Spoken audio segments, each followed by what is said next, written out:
وعلیکم السلام رحمۃ اللہ. الحمد لله حمدا كثيرا طيبا مباركا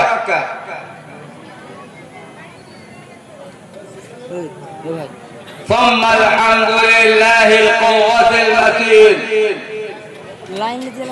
ناصر المغلوبين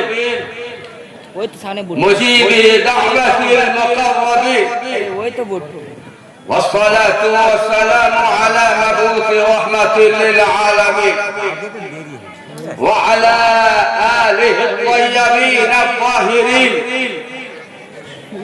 أما بعد،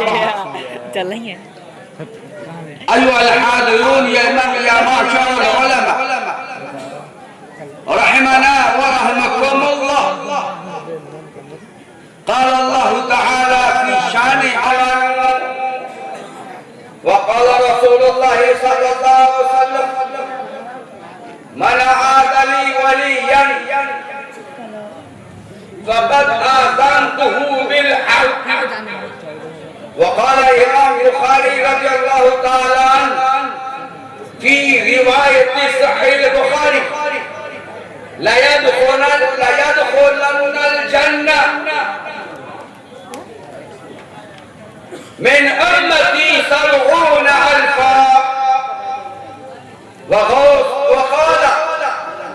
وقال الشيخ عبد القادر جيلي رضي الله تعالى عنه نظرت إلى بلاد الله جمعا كخردل على حكم اتصالي.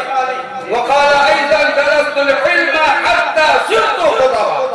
آمنت بالله صدق الله وصدق رسول على عليه السلام وصدق غوث اعظم رضي الله تعالى عنه ببركة إن الله وملائكته يصلون على النبي يا أيها الذين آمنوا صلوا عليه وسلموا تسليما. اللهم صل على سيدنا ومولانا محمد وبارك وسلم صلاة وسلاما عليك يا حبيب الله صلى الله تعالى عليه وسلم. منبر رسول پہ جلوہ بار صدر اجلاس عالم نبیل فاضل جلیل معمار قوم و ملت دعائے درویشہ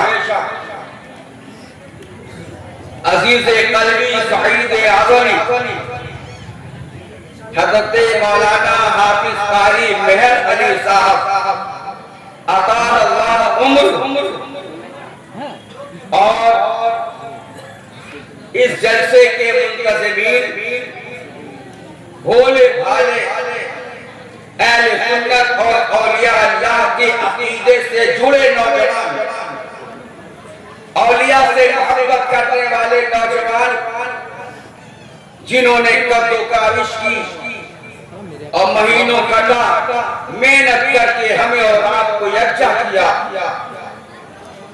ان تمام کی شمولیت اور شدت میں ہم اور آپ کی حاضری یقیناً لائق ستائش اور باعث برکت و نجات ہے. ہمیں امید ہے کہ آپ تھکے نہیں ہوں گے، اگرچہ آپ کا کافی حصہ گزر چکا ہے. آپ نے 2 تقریریں حضور سیدنا غوث اعظم رضی اللہ تعالیٰ کی شان اقدس پر سماعت کرنی ہے، لیکن میں بھی آج غوث پاک ہی کی بات کروں گا جو 4 برس یا 3 برسوں سے کرتا آیا.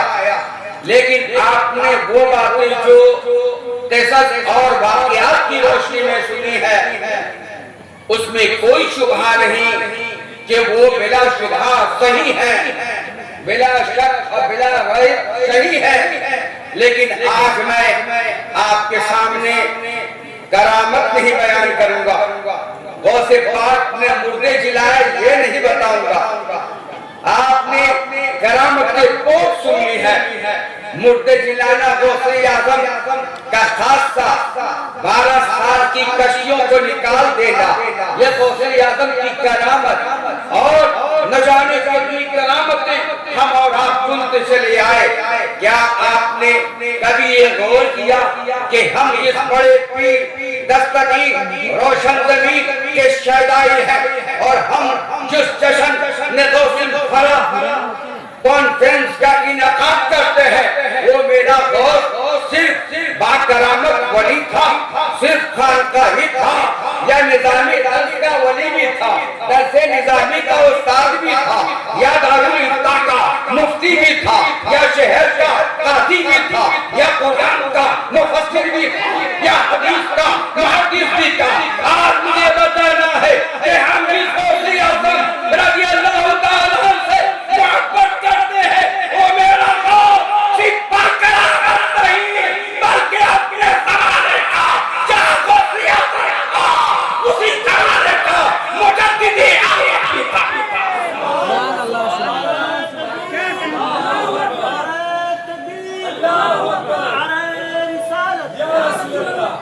تھوڑا سا وقت دیں گے انشاءاللہ میں بہت قیمتی باتیں بتا جاؤں گا اور زیادہ آپ کا ٹائم بھی نہیں لوں گا، لیکن آپ کو میری آخری بات سننا ہوگی. عادت کے مطابق پہلے ہم اور آپ تفسیری دنیا میں جائیں گے، پہلے قرآن، اس کے بعد حدیث اور اس کے بعد پھر اس سے ریلیٹڈ گفتگو ہوگی انشاءاللہ تعالی. اللہ تعالیٰ قرآن میں فرماتا ہے انما ولیکم اللہ، بے شک اللہ تمہارا ولی. کہو سبحان اللہ. اللہ کس کا ولی ہے بھائی؟ نہیں بولیں گے آپ. اللہ فرماتا ہے انما ولیکم اللہ، بے شک تمہارا ولی اللہ ورسولہ، اور ولی اس کے رسول. دو ولی ہوئے، ہم اور آپ کا ولی. بولو پہلا کون ہے؟ پھر سے بولو. ہمارا اور آپ کا ولی اللہ، افی و رسول، اور اس کے رسول ولی.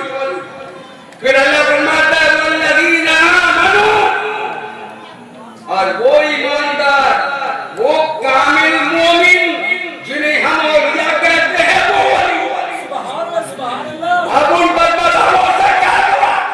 تم کہتے ہو کہ اولیاء کو ماننے والے غوث اعظم ولی مانتے ہیں، ہم کو شیخ عبد القادر جیلانی کہتے ہیں. ارے نادان، اہل سنت والجماعت ایسے نہیں مانتی. میرا قرآن کہتا ہے، خدا کا کلام کہتا ہے، اے لوگوں اگر تم نے صرف اللہ کو ولی مانا، اس کے رسول کو ولی مانا اور تمام ولیوں کو ولی نہیں مانا تو اللہ تمہارا ولی نہیں ہوگا. ہوگا بولو. تمہیں اللہ کو بھی ولی ماننا، رسول کو بھی ولی ماننا اور کامل مومنوں کو بھی ولی ماننا. اب آئیے اللہ کا قرآن پھر کہتا ہے وَمَن يَتَوَلَّ اللَّهَ وَرَسُولَهُ، جس نے اللہ کو ولی مان لیا. اچھا توجہ ہے نا میری طرف؟ توجہ ہے بھائی؟ بولو. جس نے اللہ کو ولی مان لیا وَرَسُولَهُ، اور اس کے رسول کو بھی ولی مان لیا. وَالَّذِينَ آمَنُوا، اب اس کو چاہیے کہ جتنے کامل مومن ایمان والے اولیاء ہیں ان کو ولی مان لو. ہم تو اسے پاک کو اس لیے مانتے ہیں کہ اللہ نے ماننے کا حکم دیا، اللہ نے ماننے کا حکم دیا. اب آئیے یہ تو قرآن مقدس کا ایک صرف سادہ ترجمہ تھا. سورہ کہف کے اندر اللہ تعالیٰ اپنے اولیاء کا تذکرہ کرتا ہے. کیسا تذکرہ؟ دیکھیے میں محاورہ ترجمہ کروں گا. قرآن کہتا ہے وَتَرَى الشَّمْسَ إِذَا طَلَعَتْ تَجَافَى عَنْ كَهْفِهِمْ ذَاتَ الْيَمِينِ. پیارے محبوب آپ نے تو دیکھ لیا کہ جب سورج نکلا تو اولیاء اللہ کے جسموں کو نقصان نہ پہنچے، اس لیے وہ داہنی کروٹ سورہ کہف کے اندر اللہ نے ارشاد فرمایا 309 اولیاء کے بارے میں. وہ 309 اولیاء کون تھے؟ تقیہ نون ظالم بادشاہ تھا. اس کے ظلم سے نکل کر غار میں چھپنے کے لیے گئے. جب غار میں چھپنے کے لیے گئے تو غار اوپر سے کھلی ہوئی تھی. غار کھلا ہوا تھا جس کو گوہا کہتے ہو بغیر. وہ گوہا کھلا ہوا تھا اور چار طرف سے دیواری تھی. اب اولیاء اللہ جو اندر چلے گئے تو اللہ تعالیٰ نے ان پر نیند تاری کر. ایک مرتبہ کہو اللہ تعالیٰ نے ان پر نیند تاری کی. اب آپ صاحب قرآن کہتا ہے وہ بیچ میں تھے. اب سورج نکلے گا تو سورج کی روشنی پڑے گی کہ نہیں؟ بولیے پڑے گی نا؟ پڑے گی نا. اگر کسی باڈی پر سورج کی روشنی بار بار پڑے تو وہ باڈی ڈیمیج ہوگی کہ نہیں؟ اگر آپ کا کپڑا بلیک ہے، بلیک کپڑے کو آپ سورج میں ڈال دیجیے، دھوپ میں، تیز دھوپ میں، 1 دن 2 دن 4 دن 5 دن، جب آپ دیکھیں گے تو وہ ڈس کلر ہو گیا. ڈس کلر ہو گیا. سورج کی روشنی نے اثر دکھایا. اب وہ اپنی اصلی حالت میں نہیں، اپنی اصلی حالت میں نہیں ہے. لہذا اس نقصان سے بچانے کی بات کر رہا تھا. قرآن نے جو ترجمہ کیا میں نے کہا ہمارا ترجمہ کیا کہ اللہ کے حکم سے اللہ فرماتا ہے وہ بڑا شوق تھا.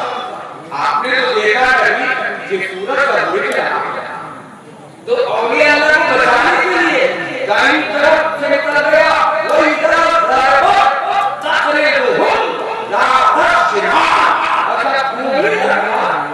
تو پھر وہ بچانا سمجھانے کے لیے تو جب بھوک نہیں لگا تو بائیں طرف نکل گیا.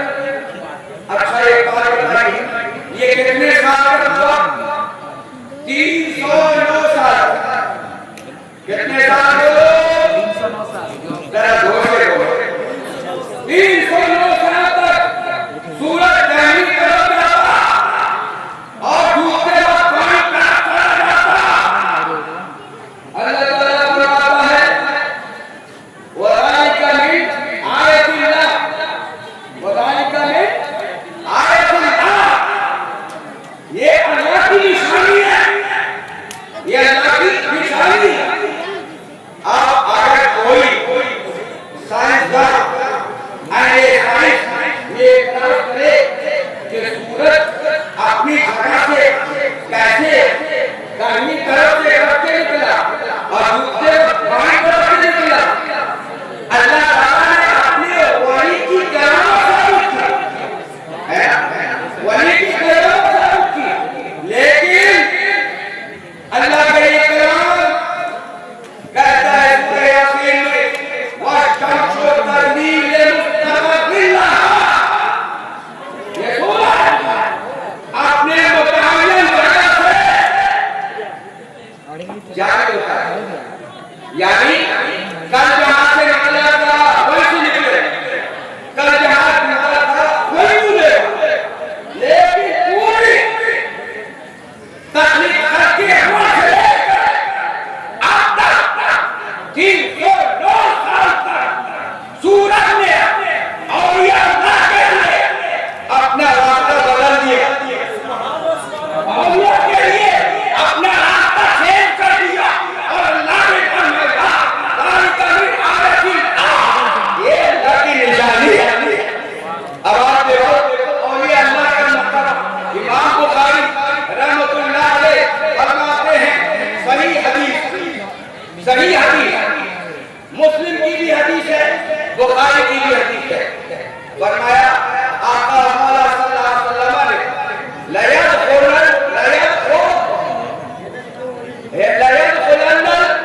الْجَنَّةَ کہ ضرور داخل ہوں گے جنت میں.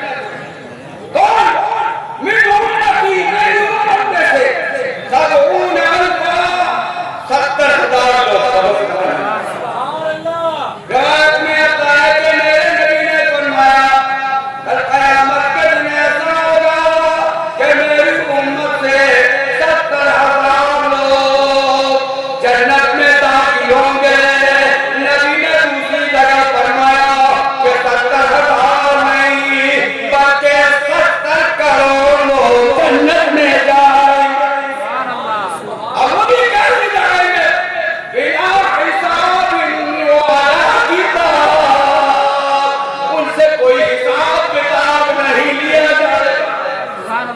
حساب کتاب میں بھی سبحان اللہ مولانا